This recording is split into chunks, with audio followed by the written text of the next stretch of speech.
Hello world, welcome back to the Saw Retrospective, and today we are discussing Saw 5. Um, I'm just gonna come right out and say it, this movie is awful. Just like the point at the bottom of the letter V, this is the extreme low point of the franchise for me. I normally like to keep things nice and upbeat on my channel, just because I want to, and this is easily going to be the most pessimistic video on my whole channel up until this point, but yeah, there's really no way to avoid that. So, let's just dive right in.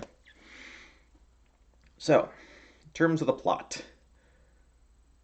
Sorry, this movie is a mess. I was going to do this video like an hour and a half ago, and I decided it would actually, for mood wise, it would actually be better for me to go take a nap first, instead of just coming right down here and doing this video. So, on the bright side, I am more rested.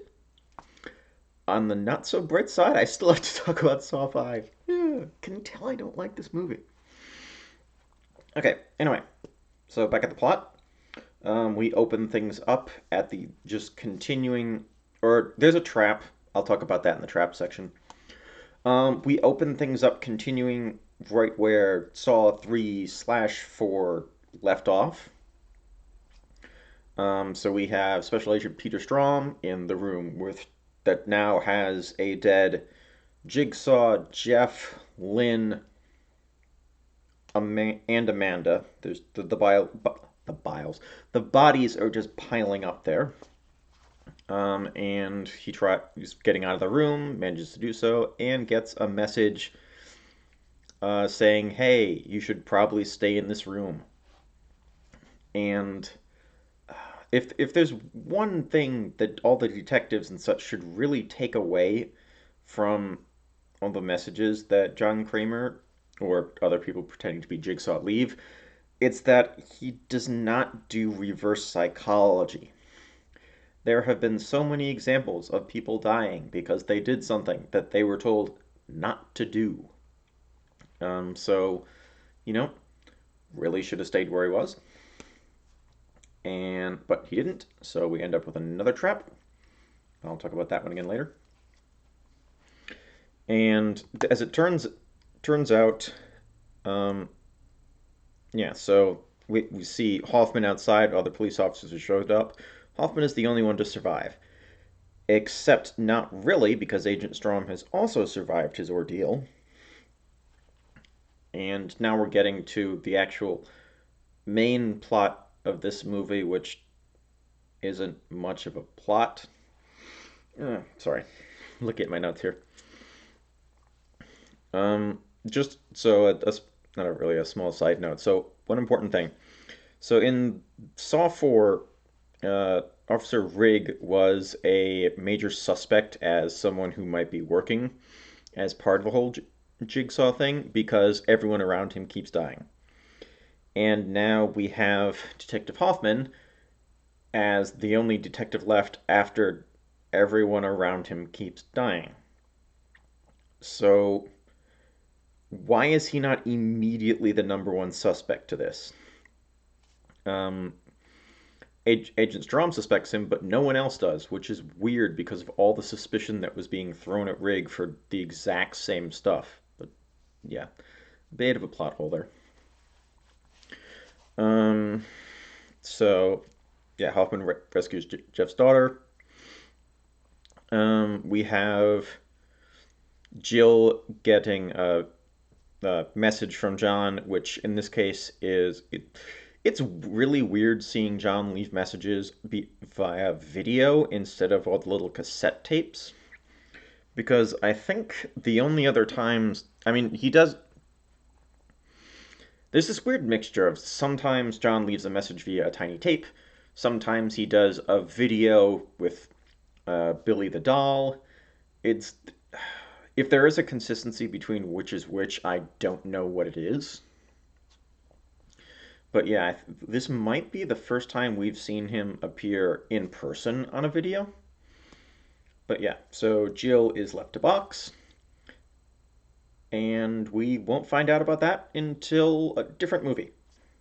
So they're at this point they're definitely setting things. The filmmakers are setting things up for later movies more and more. I think sometimes in the past it's been a little bit subtle, like Detective Hoffman's appearance in Saw 3 and the blink and you'll miss it moment of John using candle wax on a little tape. But now it's just definite things like as I said, like Jill getting a box, and then we just never hear more from that. Or maybe they're not. I mean, I know in this case they are, but it could just as easily have been plot things that just don't go anywhere, such as in Saw 4, where uh, Riggs' wife leaves and is just never heard from again for the entire franchise, unless I'm forgetting something, despite the fact that Rigg kept getting pictures of her for no reason, because that was an abandoned plot that they just kept in the movie for some reason. Anyway, so we find out that Agent Perez has died or she's succumbed to her wounds from that she received from a trap in Saw 4. Hoffman comes to the hospital because he was called there, and Strom is very upset with him and accuses him or all but accuses him of being part of this whole thing because Strom is apparently the only one who can make these connections. Um, and then we have a little moment where Strom is put on medical leave and taken off the case, which is very odd because with John Kramer dead and no real substantial evidence that most people know of in terms of there being another John Kramer apprentice out there, why is there still a case for Special Agent Strom to be taken off of? Why isn't the case just closed when John died? No one has any reason to believe that stuff is still going on. Sorry. Um, and in fact, we later find out that um, from the person who is taking over the Jigsaw case, which would be Special Agent Erickson, that Strom never told anybody about his suspicions that there's another apprentice out there. Meaning that, yeah, I think the case should have been closed. It shouldn't still be open. And in fact, until Hoffman brings up the idea that hey, there might be another apprentice out there, I can't think of a single thing that they would actually be investigating. So that's yeah, this is one of those examples of the plot kind of bending over backwards in order to just propel itself forward. We get a lot of weird things. Um, so we have a brief ceremony of recognizing all the officers who fell in the line of this case. We find out that Hoffman has apparently been on this case from the beginning, and that is not true because, well, before I get to that, first of all, there's other officers who have been on this case from the beginning. I think Detective Carey was also listed as that. Actually, so might have tapped. There's been like multiple people who have been following the whole Jigsaw case from the beginning, which begs the question: how many detectives were on this the entire time, and why did no one actually catch him? You know. Then we have a weird temporal thing where Hoffman, carrying the prize, like not a prize, the award that he got during the ceremony, goes into his office and finds a note saying, "I know who you are." And as it turns out, this is actually part of a flashback. So this movie does weird things with time. All right, speaking of time, I'm skipping ahead of myself. God, my notes are a mess. Um, so we find out in flashbacks that, well, one, if you look at the list of people who have been investigating like the different uh, Jigsaw murders, that the first person listed is actually Detective Fisk, who I think might have first shown up in the last movie. They were nowhere to be seen or mentioned in Saws 1 through 3. So yeah, again, this is the movie just retconning itself. That happens a lot in this.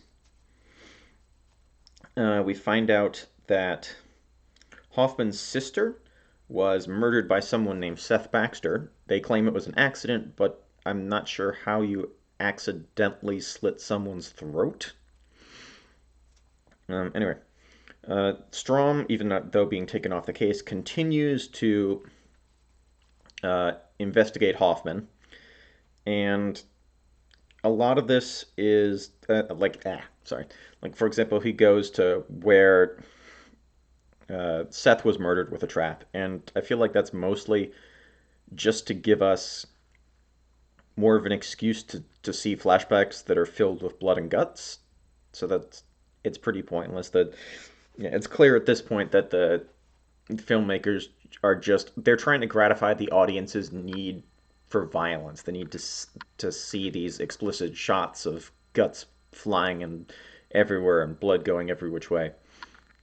And unfortunately, it's a bit pointless, and it's definitely where the franchise I would say begins to fall apart, but it's been heading in this direction for a while of just focusing on the violence over the actual like plot and story and the meaning behind what John Kramer was trying to do. And yeah, that's definitely it's a negative direction that the franchise has been going on for quite some time. I think even going so far back as Saw 2, they started they took away the wrong lessons from previous films.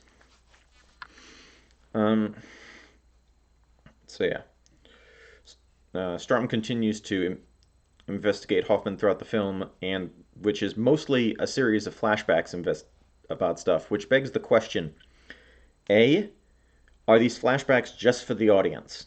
Possibly.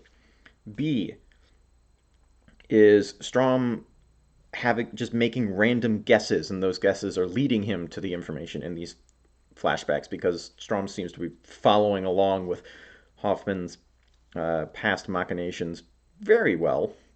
Or C, is Strom just psychic? I don't know. It's, I mean, it sounds ridiculous saying that, but honestly, that could be a possibility. He knows way too much about what is going on. As do other people. More about that later. Um, we have a series of. I don't even know where I am in my notes at this point.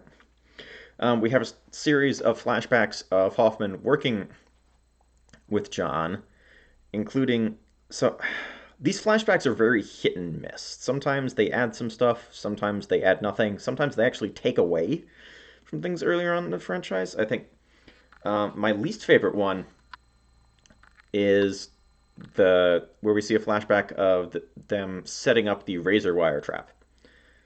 So the flashbacks of setting up traps, just revealing more information, I think really began in Saw 3. I think it was in Saw 3, where we see Amanda helping John set up the original bathroom trap. And that was kind of neat just to see all those little pieces together come together. This case, it's not. I mean, there's nothing to gain from watching John Kramer walk down a set of stairs and press a button to set up a 3-hour timer. We don't get any new information from that. And then we find out that um, the way John handles his things is you're not supposed to be remorseful. You're not supposed to put your heart into it. You must be completely emotionally detached. Which that in itself isn't bad. It's that was discussed a little bit in Saw 3 in that Amanda's just strong emotions about everything is what sets her apart, but is also a weakness. But the part that really bothers me is in order to show Hoffman, hey, this is about rehabilitating people, not just mercilessly killing them. We have Hoffman outside of the razor wire room looking through the peephole. Back in the first Saw, it was implied that John Kramer himself was looking through this hole because he likes to be close to his traps. He likes to get a front row seat to it. And that was one of the reasons that him standing up at the end of the first Saw movie made sense. This was a really front row seat with him just like sitting, well, not sitting, him just laying right in the middle of a trap as it was going on. But if we find out now that Hoffman was the one watching, then that just it makes the twist in the original Saw movie not make as much sense. It just yeah, it doesn't make sense. If John likes to watch this stuff, why does he tell Hoffman to be there and then he just walks away? I don't get it. That this is an example of a retcon that yeah, it doesn't just change things from the past, like it actively makes it worse. I did not like this moment. Um, on the flip side of things, we get to see that Hoffman supplied John with a bunch of police files about various criminals. This is something that makes sense and does actually clear up a question that was kind of lingering from the first three movies of how John managed to know so much about um, just various people's crimes. Like, for example, in Saw 3, he knew that, I think her name was Danica, that Danica was the only witness to the accident that killed Jeff's son. And outside of something like a police report, there's really no logical way for John to have known all of this information, all of these details about various people's lives. So having Hoffman give him this information, it does make sense. That does clear up something from the past. Um, we have some random stuff with Jill that's really pointless, and so I'm not even going to talk about that. Storm realizes that everyone was supposed to die in the whole Saw 3, Saw 4 thing. And I'm not sure why that's a realization, because he knew his trap was impossible to escape from, so he kind of already knew that he was supposed to die, and Hoffman was supposed to come off as the hero, and now just rediscovers that information. I don't know. By and large, almost nothing is gained from Strom's entire investigation in this movie except for a series of flashbacks. I think if you take Strom out of the entirety of this movie, except for the opening scenes and the ending scenes, nothing of value will be lost. You could keep the flashbacks without him there.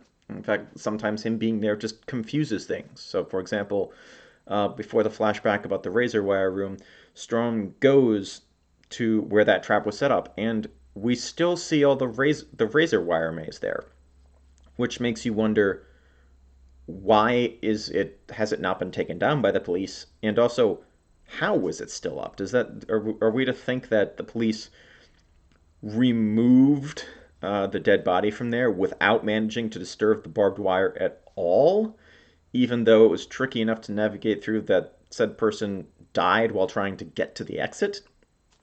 It just doesn't make sense. At the end, we're rapidly cutting back and forth between Strom's investigation, Hoffman setting up Strom to take the fall as another jigsaw accomplished, and the main plot with the traps. And at this point in the movie, I was just waiting for it to end. It's just going back and forth between different plot lines that I care nothing about. This movie has done nothing to make me invested in anything that is happening. And I think my biggest complaint about this movie is that, yeah, that's it. Nothing is happening. Um, so I'll get to this when I talk about the traps, but the entire. I'm getting ahead of myself. Sorry. So usually when we see people going through a series of traps, it's something that is happening alongside the rest of the plot. So in the original Saw, the bathroom trap, it was serving as a framework for everything. Other investigations or side things were taking place were directly related to this. For example, we had Zepp in Dr. Gordon's house with his family, and Zepp was specifically tasked with watching over the bathroom trap. We have Detective Tapp investigating things, and that eventually just goes right into stuff. He's investigating Dr. Gordon and ends up coming across Zepp during this whole thing. It's all related. During Saw 2, we have the whole nerve gas house, which it's involving among everything else, Detective Matthews' son. And Matthews is watching some of this stuff play out on a series of monitors. Those two plot lines are directly connected. In Saw 3, all the stuff is actually happening at the same time. We have uh, Lynn, Amanda, and John dealing with John's poor health as Amanda is monitoring Jeff's progress through his traps. Saw 4, we have Rig going through his completely nonsensical trial, and at the same time, detectives they're like one step behind him the entire way, but they are following what's going along. And then we come to Saw 5, where we have a series of traps that five people are going through, and it adds nothing except for like a couple tiny moments where we see Hoffman occasionally looking at a monitor, or we see like a little setup of the situation. And the part that Strom, who I've already said we can just get rid of, is being set up as blamed for that whole mess. You can take out this whole series of traps in its entirety, and nothing will change. In the nothing in this series of traps affects anything else in the plot, and it is frustrating because just so much of this movie is pointless. It's like this movie is. I always debate a lot. Well, not always. I don't just have these random thoughts like in the middle of the day. Just which one is worse, Saw 4 or Saw 5? But like typically when I do rankings, those two occasionally flip around. But yeah, Saw 4 is just really confusing, and a lot of stuff just happens for no apparent reason, or it's just really random. Saw 5 is just, there's no point to it. Yeah, the plot is almost not advanced at all between the things that happen in Saw 4 and the things that happen in Saw 6, with the exception of, I mean, there's the setup thing. We have the random box from Jill, and we have Special Agent Strom, who is alive at the end of Saw 4, dead at the end of Saw 5. Besides that, just there's nothing that happens in this movie. It's just it commits like essentially the worst sin of movie making in that this movie is actively boring to watch. And just it is frustrating.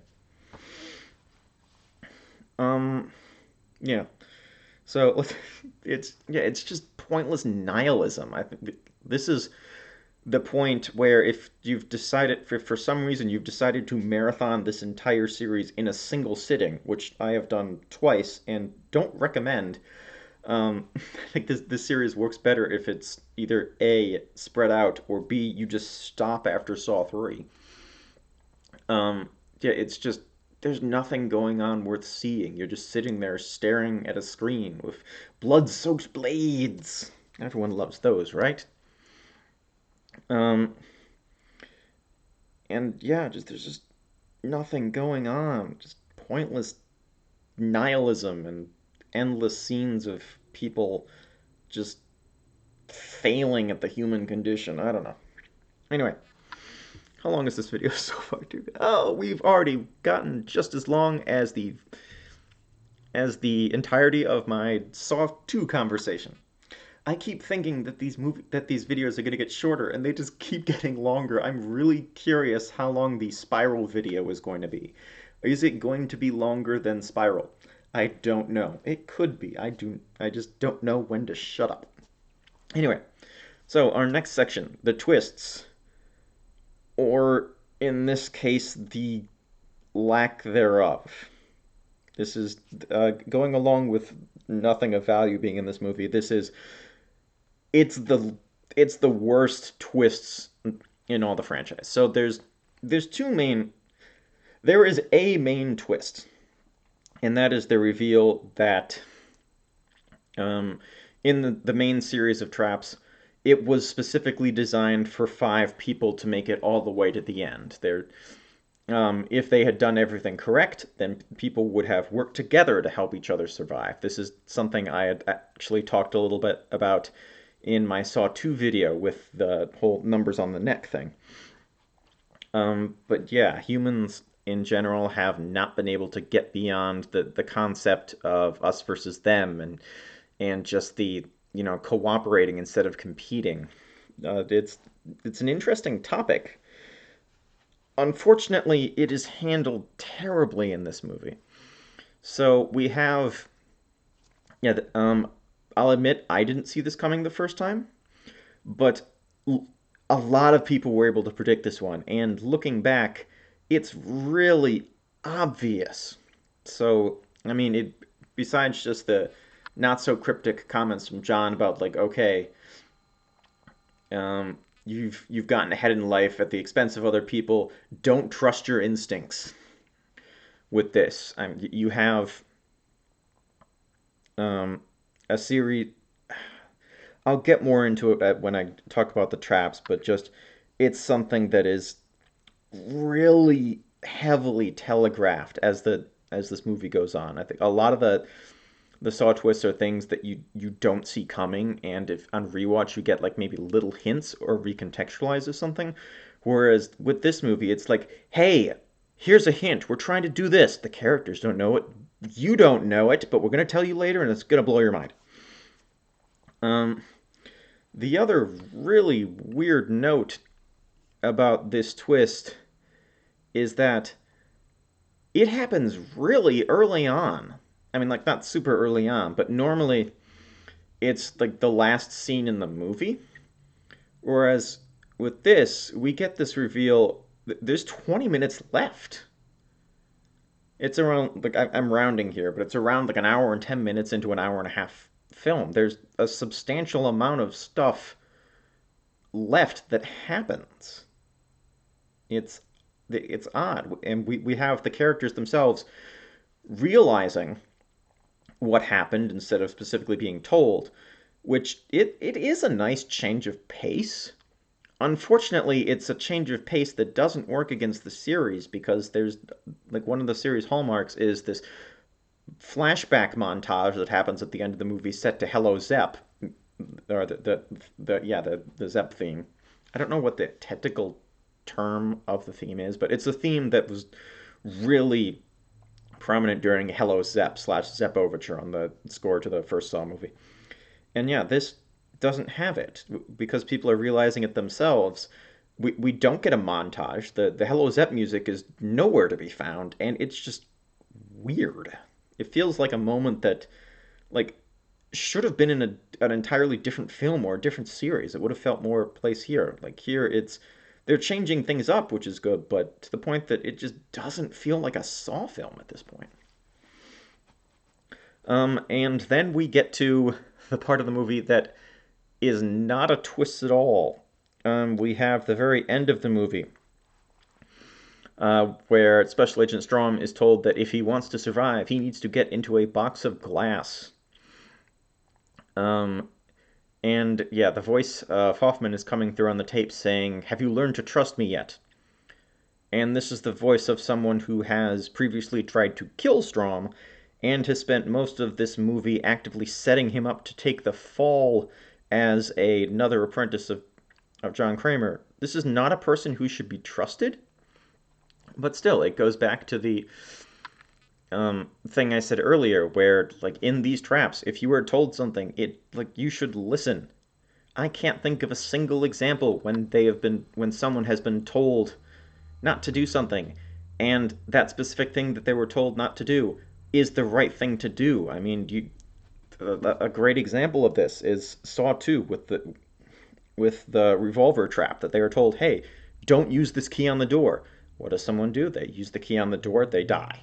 It's like when you are told something with these traps, it is not a lie. That John Kramer does not believe in reverse psychology. He is incredibly straightforward and truthful with all this. But nope, we have the big surprise moment when Strom does not get in the box and dies as a result. It's this big moment. It has the Hello Zepp music, but it's not a twist reveal. It's something that's incredibly straightforward. It's not worthy of that musical theme. It's just, hey, something happens that you could completely expect. Person does what they're not supposed to do, person dies, and nobody even says game over. It's a big letdown of the end of the movie, to which has been an entire letdown of itself.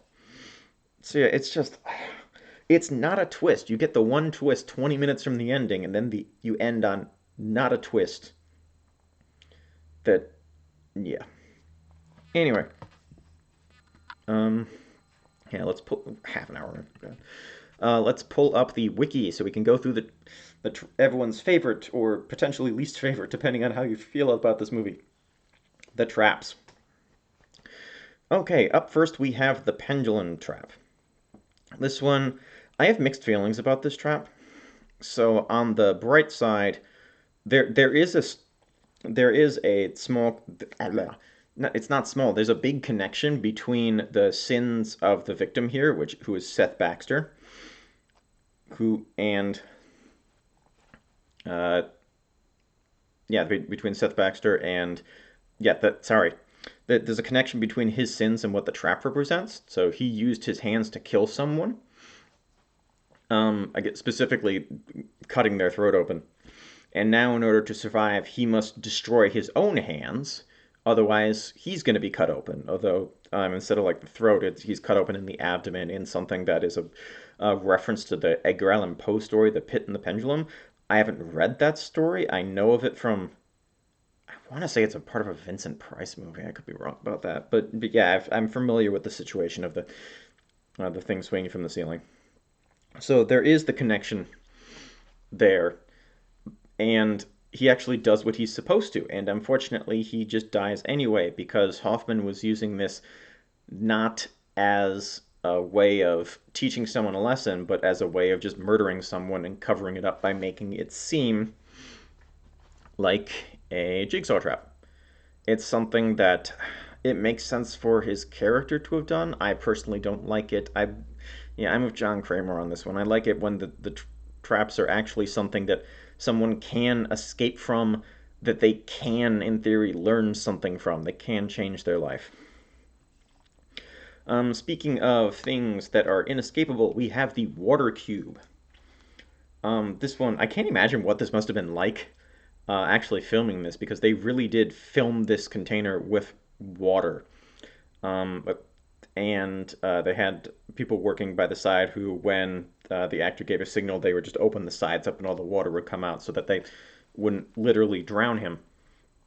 Um, but yeah, so this trap actually starts out with a really cool zoom in. I mentioned the zooming into a trap back with Saw 2 with I can't remember what the name of it, but it was the trap where some with the razors where someone put their hand up into it and it was caught on blades and they couldn't get it out. Except the problem with that was they zoomed actually outside of the picture that the camera had captured. I think they did that again in this movie, but it works a lot more effectively just because we just see this lit up cube and then this entire field of black. So you can't actually tell where the edge of what the camera captured was. So you get this tiny image, which then just zooms in until it's taking up the entire screen, and it's still just surrounded by black before the lights get turned on. So that is a very visually pleasing moment. I like it. So the downside of this trap is, yeah, it was just designed to kill Special Agent Strong. We don't get any tape of any kind explaining something. I complained about this a lot during the mausoleum trap back in uh, Saw 4. I forgot what movie we were on for a second. And yeah, I don't like it when there's no context. So there's no reason for Strom to be in here. We aren't told that anything that he's done wrong in the past. We're not told any sort of lesson that he's supposed to be given. It's just here. We're going to drown you with water. So it's just pointless. There's no point to it other than just murder.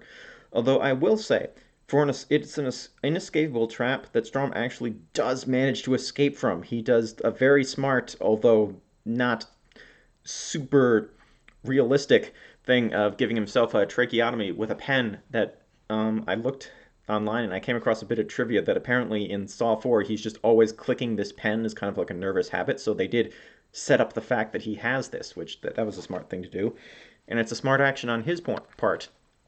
So, but yeah, ultimately the trap does nothing. It's just there.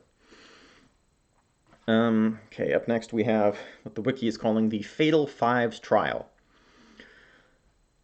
Oh boy. Yeah, this is the part of the movie that I said you can just remove it entirely and nothing will be lost.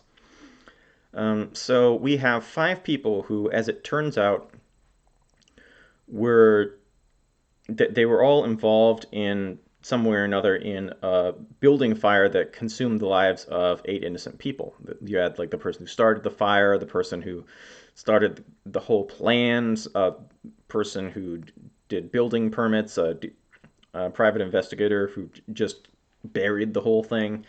It's yeah. So these people they come to realize that yes, they do deserve to be there, but nothing in any of these traps ever really connects to what they did, besides the fact that, um, yeah, besides the fact that they're all related to each other. Yeah, there's nothing to do with building fires. It's just a never. And so outside of the concept of hey, you're supposed to work together instead of just trying to get ahead of everyone, there's not much to be learned here. It's just a series of rooms which, in a moment of complete lack of originality, every single room has a timer that when it goes off, a nail bombs will explode.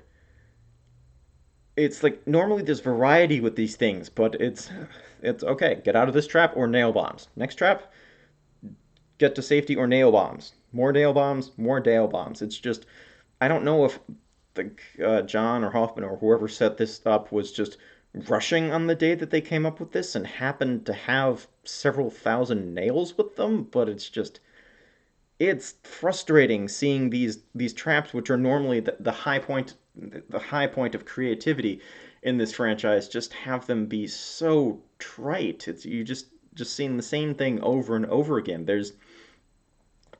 It it's a big letdown.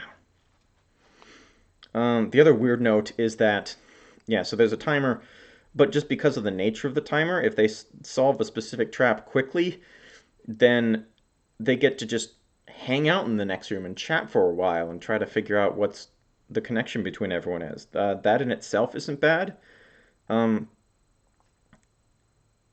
but I made this complaint back in Saw 2 where there were all the people discussing stuff in between traps, and I felt it didn't add a lot here. Here, the discussions they do add a bit because you're slowly getting to see what how all these people are connected. But it's weird how it's done. In Saw 2, it was this big house, and so you get these little bits of information while people are walking from one trap to the next. Here, it's a series of rooms. They are actively standing in the middle of a trap while just hanging out and having these conversations. And uh, John Kramer, Hoffman, Jigsaw, whoever's doing it at this point, I'm just going to start calling it Jigsaw from this point on because I don't actually know who's responsible from this point. I don't know how much of this was planned in exact detail before John's death versus how much Hoffman is filling in the gaps or making up entirely as he goes. I want to say that it's Hoffman's fault that there's just so many nail bombs because I don't want to think of John as this creative engineer as someone who would just resort to, well, the nail bombs worked in the last round, let's try it again. But I honestly don't know. But yeah, that people are just standing there chatting. Jigsaw is incredibly patient this time around. We've had traps where doors have just slammed shut, trapping people in places. Um, and here it's just, well, might as well wait for them to shut the door on their own time, and then we'll start the trap. It's weird pacing wise. The other thing of note is something that's both a positive and a negative. So here we get people which they seem smarter than the average Jigsaw victim in that they understand how the traps work. They're able to look to see, hey, here's how this trap works, which yeah, it's refreshing to see, but sometimes they seem to know a little bit too much. They seem to make these these connections of, oh, this trap works in this exact specific way, and they're 100% right. No one seems to make any guesses that are, oh, nope, they're off the mark. It's no, they know exactly what's going on. There's a lot of psychic or omniscient people in this movie. They also seem to know a lot more about each other than you would think, outside of the obvious, hey, here's the person who was investigating them. But yeah, they know a lot about each other. It's weird. It just comes off as, yeah, everyone just knows everything. It's not just them being smart. They've taken it just and gone completely over the line. I think that the franchise, it it would be nice to have some subtle smartness, but this is more just, yeah, we're so smart. We know everything. We know exactly what's going on, and yet we're still gonna die. It's it's weird. Okay, so onto the actual traps. So we have up first the necktie trap, or I had written it as just the what did I call it in my notes? Because I never know the official names. No, I should do this in different files. I have the entire series in this one file. Um, box of water. The neck blades, I called it that. Yeah, so we have.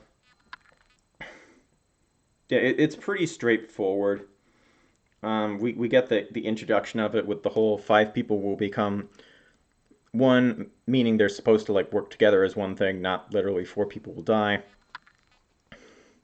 But it's a pretty simple trap. There's not much to it. I will say the one death that we get at the end is it looks terribly fake. The CGI that they used with this shot is just awful. Normally the series is good with its gore and it's realistic, but not this time. It's just I don't know what happened when they made up their mind about that shot, but it is not good.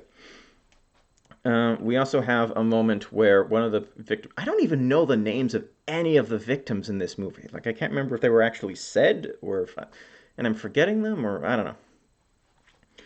But anyway, so yeah, one of the women takes the keys, or all the keys that were supposed to be of use to open these locks, and says, "Oh, I'm taking these because I'm smart." Except it's not really being smart. It's a coincidence. It's the plot looking for excuses to keep itself going. It's because outside of the realization at the end that, hey, these keys are all the same, which you would think someone this smart should have noticed when they were picking up five identical keys, these keys are not used for anything.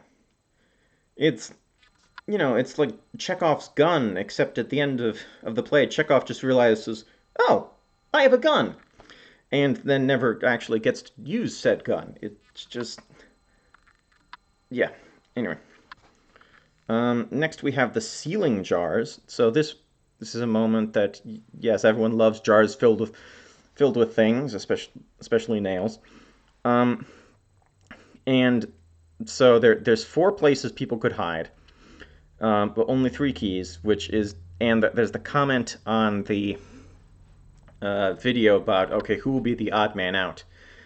Except, um, so in reality, if you're counting on people to try to assume, hey, someone needs to get eliminated with each trap, then that makes sense. It's continuing to try to misdirect them and lead them in that direction. But if they had been doing the trap as intended, then the odd man out comment wouldn't make much sense if there were five people there and only three keys, because then it would be two odd people. I don't. Anyway, um, so yeah, this is where it becomes most obvious that this was intended for five people, because you have these large chambers that people go in to be safe, and you could easily fit two or three people in a single chamber. And in fact, one person just dives into the chamber right before the bombs go off and doesn't even shut the door, meaning that yeah, that you don't need the door closed to be able to survive, which is a bit odd because the doors were just bars anyway. You'd think that the shrapnel from all the nails would be able to fit between bars, but apparently not. These little chambers must be angled in such a way that they're completely bypass the explosion that takes up the rest of the room. It doesn't make much sense. But yeah, if you don't close the door, you could easily fit a bunch of people in one of those things. So this is the biggest clue as to the twist that they should have been working together. We have the electric bathtub. Um, I Yeah, I even wrote in my notes. There's not much to say about this one. We just get another example of people attacking each other in order to survive. It it's a pretty straightforward trap. There's not much to say here. Yay, more nail bombs. And then we have the 10 Pints of Sacrifice, which I will say, I do like that name. It's a lot better than what I had come up with just calling it Blood Trap. So this is when the penny drops. This is when everything comes together. Um, and this is one that, yeah, that it's weird that the people are able to figure out what would be happening without being told at all via tape, or when they are told via tape, it's just things that they've already figured out. Even the tape begins with, by now you've already figured out something. Um, so and it's definitely the most interesting trap that there is in this movie, but that's a really low bar to clear.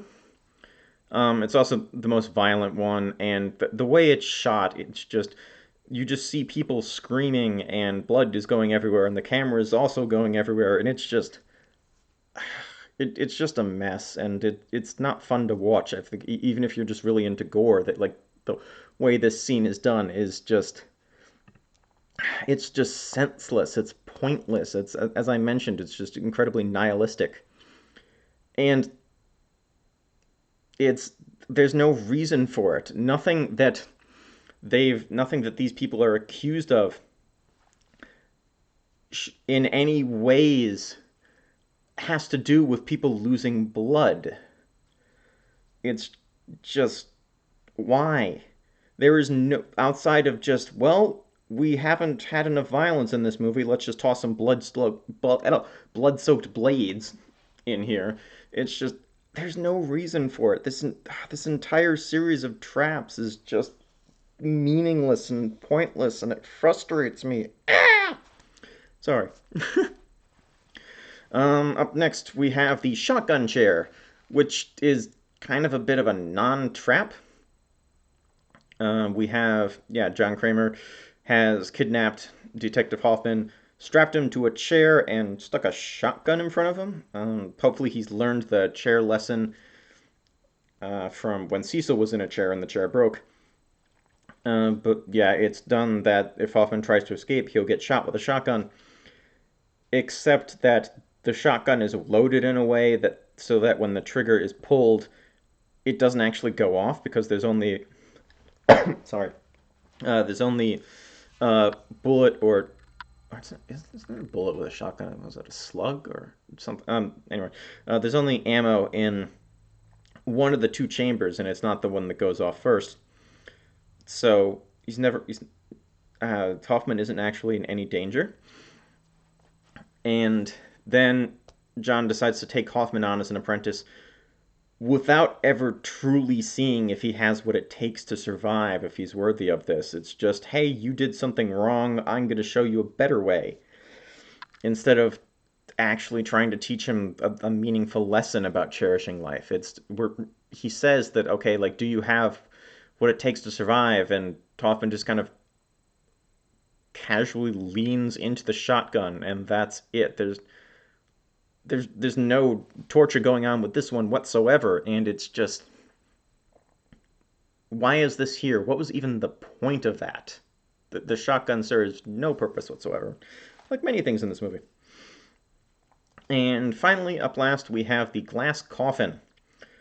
This is one that we actually saw before Saw. This was seen towards the end of a flashback in Saw 4, but it was a really early flashback, shortly after Cecil and his experience in the knife chair, which begs the question, what has this trap been doing the entire time? Because um, I think like I've seen discussions online that like some of the stuff is supposed to happen in real time, so these movies must be taking place like sometime between 2004 and 2007 with this. But apparently, the previous Year of the Pig with the Chinese zodiac, which we see Year of the Pig in the parade, and that's why everyone wears pig masks. The last time that happened was 1995, which means that this box filled with glass fragments has just been kind of sitting around for a decade, give or take, and I think that must set a record for the longest time between when a trap is actually made and when it is used. Um, but yeah, this one, there's no connection at all between the victim and the sin of the person. There's really no reason for Special Agent Strom to have things to do with shards of broken glass or ultimately uh, walls that crush him. And I saw some comment that someone said online where this might be the first time in movie history where someone has actually been crushed by walls, because there's been plenty of movies where people have the walls closing in and they manage to stop things in time. I think a great example of this is the trash compactor sequence in Star Wars Episode 4: A New Hope. Um, but yeah, nope, this time it actually does happen. It's quite graphic. So if you're into that sort of thing, go you. But it's a very straightworthy scene. As I already mentioned, there's no twist that goes on. It's, hey, don't do this. Person does thing, person dies. Um, yeah, we get the Hello Zep theme over something that is not a twist. No one says game over. It's a terrible trap to end a terrible movie. Um, yeah, there's really nothing else I can say about this movie. There's nothing else I want to say about this movie. This movie is awful. It has almost no redeeming qualities. I remember liking Saw 6, so I'm going to go watch that right now, so at least I have that looking forward to me. But it's hard. I know Saw 6 is hard to recommend because in order to get there, you do have to sit through Saw 4 and 5 first. I mean, I know Saw 6 was definitely not. Sorry, I've been talking for a while. I need water. Saw 6 was not very successful, so because of that, they kind of canceled the series and combined 7 and 8 into one movie.